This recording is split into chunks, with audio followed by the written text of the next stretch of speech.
use what you have and do what you can, and also be curious about things.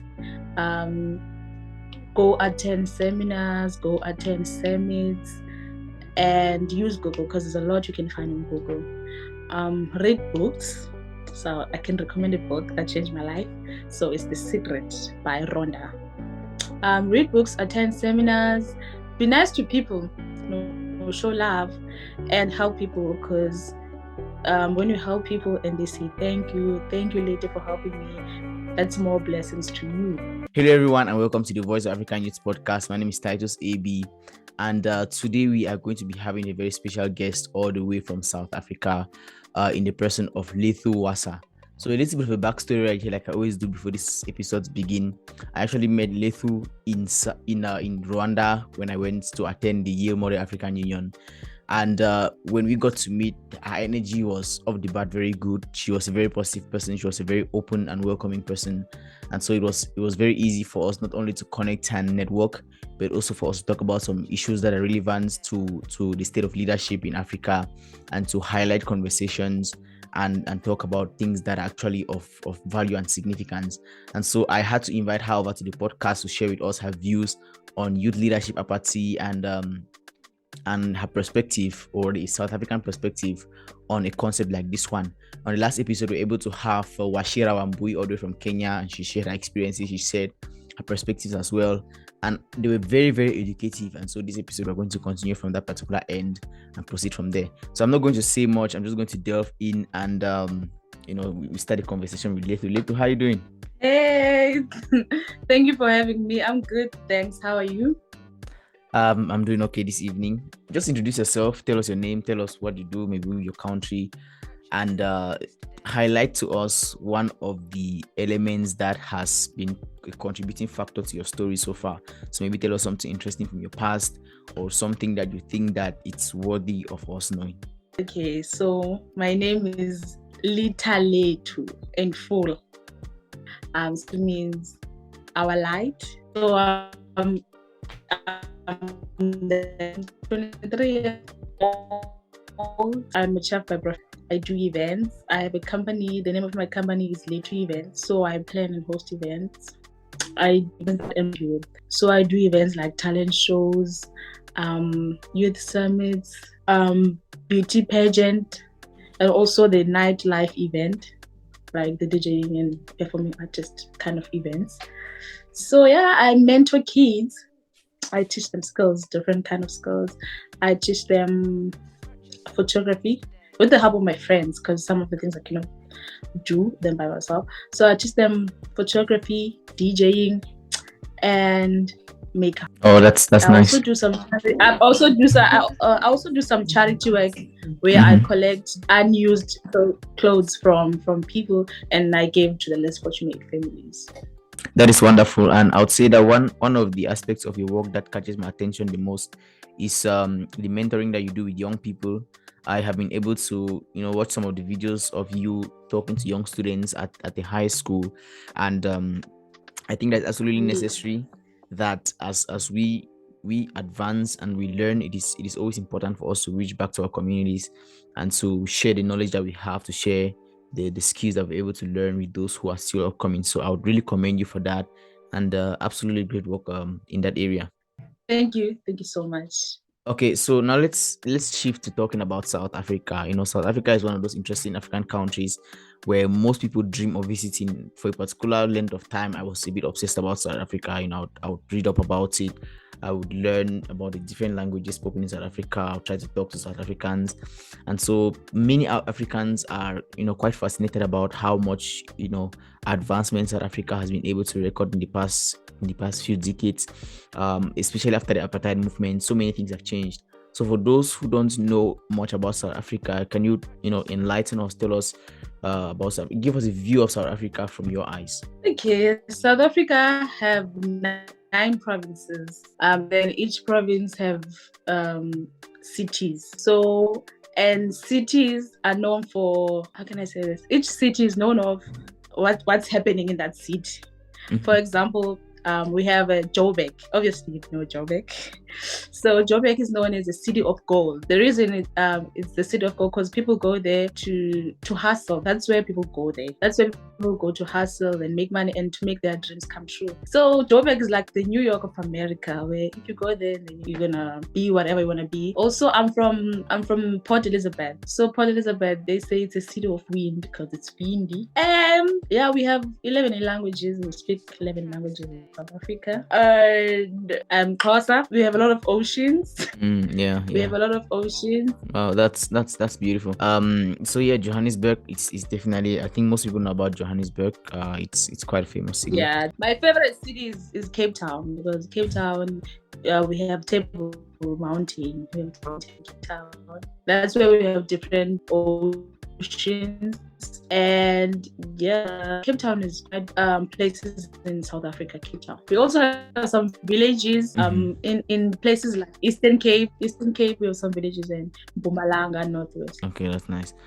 So let's shift a little bit from the topic of South Africa. I think we're going to come back to that, and let's go more into talking about youth leadership and youth apathy towards leadership in Africa. So before we really delve into the meat and juice of the matter, I would like to know what your understanding of youth leadership is in general. What do you think are the various tenets or the most important things to consider when it comes to getting an understanding of youth leadership from your perspective or from the South African perspective? Youth leadership is youth taking a lead. Youth overseeing things, and not just to see things, finding solutions to the problems, identifying the challenges, and think ahead. In your perspective, youth leadership is more of a proactive approach where young people are empowered to identify problems and intentionally create solutions to those problems using the skills and competencies that they've gained. I think it's the case in some African countries that young people are generally apathetic towards leadership. And for those who don't know the meaning of the word apathy, it's like when young people are generally indifferent towards political pursuits or towards leadership pursuits, they don't really find this interesting and they prefer to focus on other things. I think to some degree Cameroon has a level of youth apathy towards leadership. I don't know much about other African countries, but yes, I think it's a little bit lower in other African countries and things like that. Do you think it's fair to say that the average young African is generally apathetic towards leadership and towards development pursuits? Yes, of course, yes. Reason to that is because of lack of information. So we are not in South Africa as youth, we are not well informed of what leadership is and what youth leadership is, and lack of knowledge, ignorance, because here in South Africa, people who lead are mostly like old people. In parliament, you never see a young people, you always see old people, so we just don't care much about that. And in South Africa, there's a lot of like, how can I say this, of corruption. Yeah, that's the word. So there's a lot of corruption. So people in leadership, they always do corruptions. They are given duties, the task, but they don't fulfill that. So we just say, politics, corruption. People in leadership, corruption. So we don't see much of a positivity in people in those fields. So that's why we don't care much about that. Yeah, that's definitely a good point. Corruption is not a very new thing in Africa. I think that most of us Africans have experienced corruption to some degree, at least a fair amount of it, and it has definitely crippled most of the systems in Africa. And John C. Maxwell says that everything rises and falls on leadership. So the quality of leadership that the people have, or the quality of leaders that govern the people, go a very, very long way to determine not only the amount of development that those people are going to experience, but to some degree the amount of exposure and the interest as well that those people who are being led will also have towards leadership. And I think it's fair to say that corruption, like you earlier mentioned, is not new in Africa. I mean, I'm a bit surprised that you say that corruption exists in South Africa. I would have thought that just from my average knowledge, I would have thought that it's almost wiped out, but it's rather unfortunate that's not the case yet. Yeah. In the field of something like youth leadership apathy, I understand that different players or different individuals are concerned with something like this.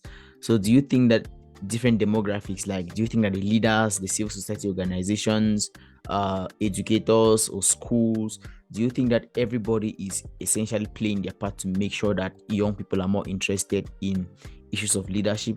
Because it's clear that young people have a lot of potential. Young people have a lot of energy that they could invest into building systems, into leading, as you're doing with mentoring the teenagers and the young students in schools. And so there's a lot of potential that we as young Africans do have.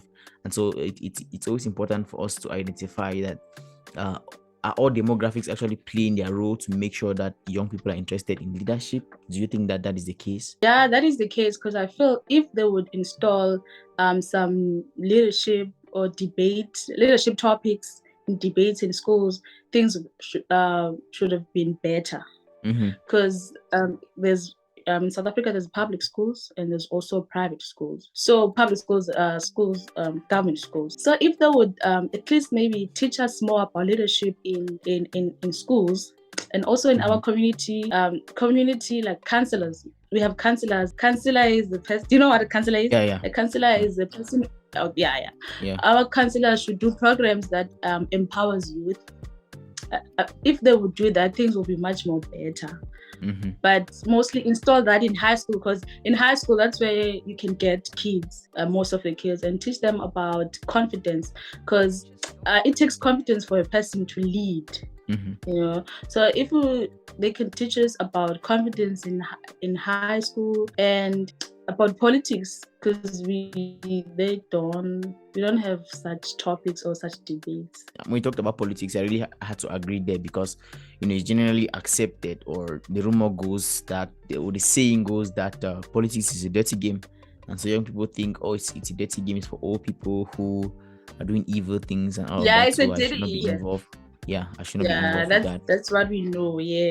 Exactly. And so we cannot really necessarily blame ourselves, because we have seen it being dirty for the most part. And so we can't really blame ourselves, neither we can't really blame anybody for it, I think. But we can definitely take some action. Like you mentioned, our councillors and our municipal councils have to be intentional about instigating or implementing more leadership programs in schools, in high schools, like you mentioned, to build students' confidence, to teach them about that politics is not necessarily only for the old people to destroy it and things like that, but young people can equally be interested in politics and do nice things with it. I'm thinking about 22 or 23-year-old young Namibian lady, Patience Maswa, who was appointed as the prime minister, if my facts are not wrong, at quite a young age. She was politically interested, and her interest actually pulled her to some interesting levels in the political ranks. I think that our leadership can do more to help us, or to teach young people about being interested in leadership. Okay, so let's move a little bit away from youth leadership apathy and talk about other things. Have you ever traveled outside of South Africa? I know you have, but just tell us a bit of your experiences, traveling out of South Africa, where you visited, some of the places that you stayed, and how your experience was in each of those places. My first time going out of South Africa, I went in Lesotho. Okay. But Lesotho is very close to South Africa.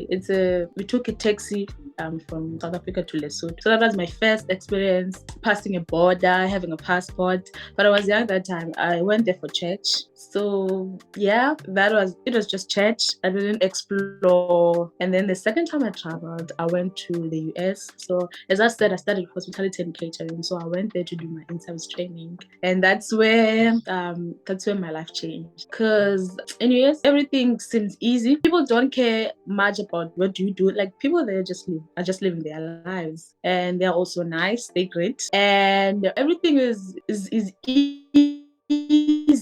Say, like, a guy that washes dishes can have a car, but their job is only to wash dishes. So the standard of living is good standard of living.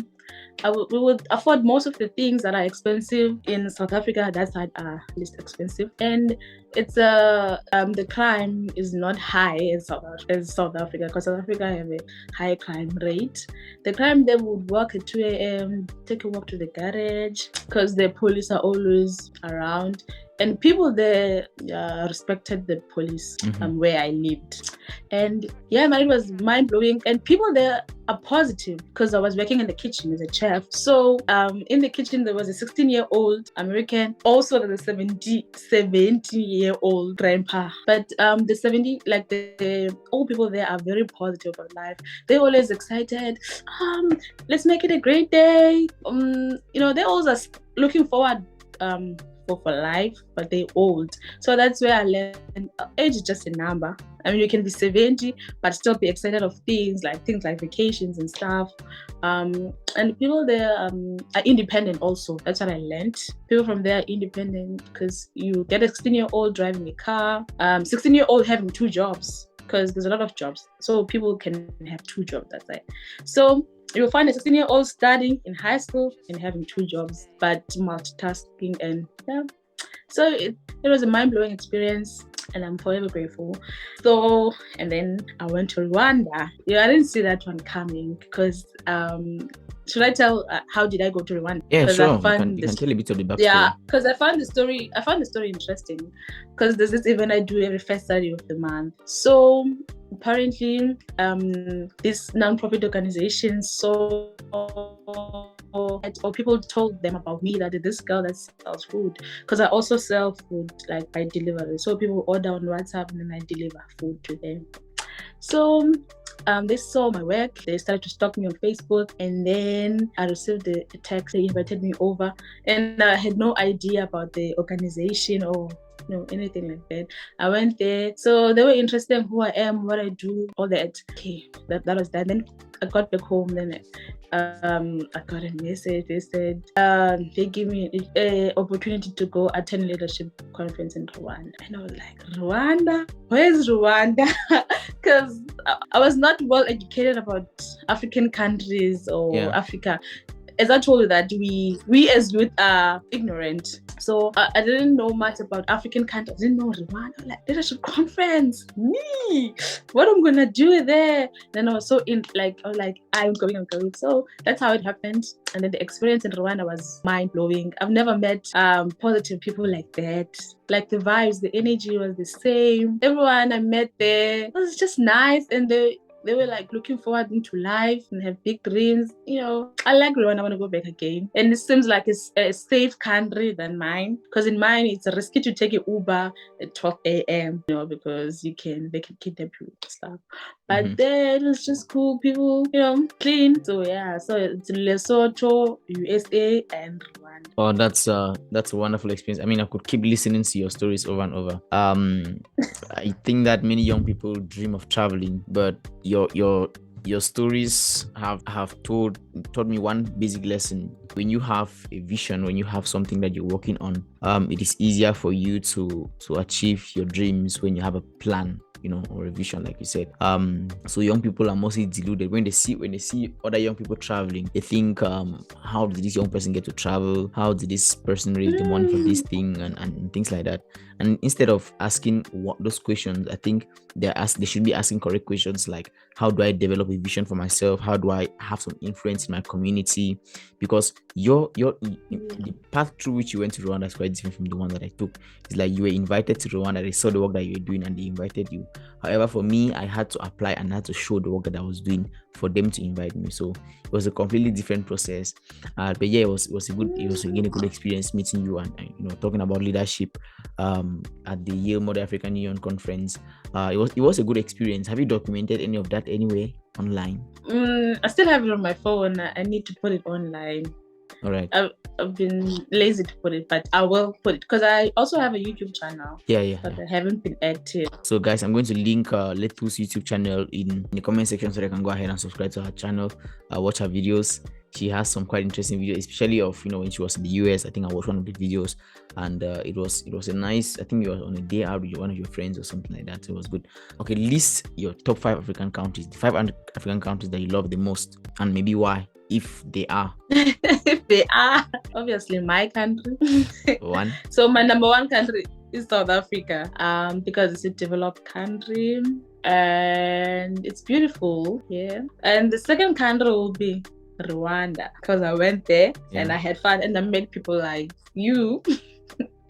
And the third country, Tanzania, because of Zanzibar, because I would like to go to Zanzibar. And Nigeria, because I would like to go to Lagos, because there's like the vibe in Lagos. I have to see their entertainment industry in Lagos. And the fifth, I don't have. I don't have the fifth. I don't have. I mean, the fifth. Did you mention the fifth, or is there a fourth and a fifth, or just? No, I'm saying I don't have the fifth. I can't think of. Right, I thought you were going to say Cameroon. I was thinking to say that, but I'm like, because of the crisis and Yeah, the crisis is unsafe. discouraging quite many people from visiting Cameroon right now. But again, I like to think that there's a good side to everything. Somehow there's a good side to everything. But as African countries, we have got to, for the most part, fight for what we want with our blood and with our tears. And that has been the African narrative, although it's not a very positive narrative. I think there's some things that we can learn from it as individuals, and maybe apply those to some areas of our lives. So, Lethu, as you're coming to the end of this conversation, I just want to highlight once more that it's been a good time discussing with you.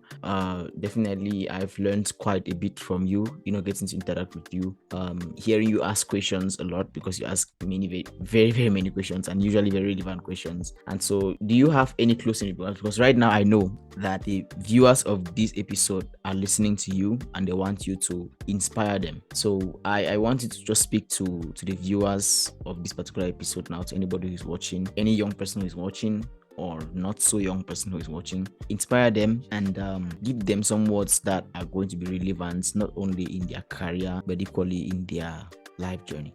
Okay.